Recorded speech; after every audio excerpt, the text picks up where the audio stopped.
Battle of Pearl Harbor, December 7, 1941. A quiet Sunday morning in Hawaii. American submarines lay still under the palm trees. For the sailors, it was paradise.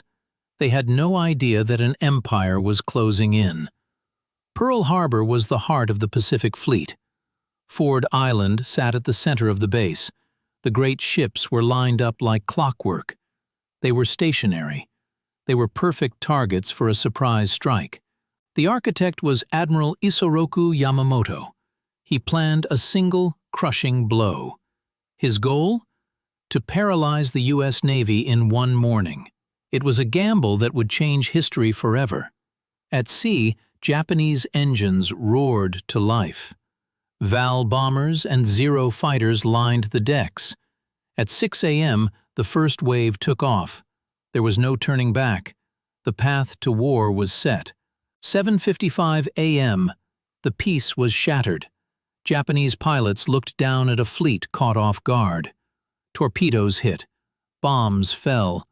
Black smoke began to swallow Ford Island. The surprise was absolute.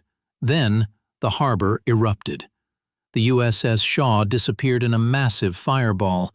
Magazines ignited. Ships became furnaces. In seconds, thousands of lives were lost. The paradise was gone. Battleship Row was a graveyard of fire. The West Virginia and Tennessee burned. In the dry docks, destroyers were twisted into scrap metal. 2,403 Americans were dead. The fleet was in ruins. Yet, Japan failed to destroy the U.S. aircraft carriers and vital fuel reserves, a mistake that would prove fatal to their long-term war effort. The next day, President Franklin D. Roosevelt spoke to a stunned nation.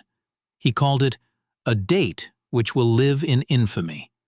Congress acted instantly. The United States declared war on Japan.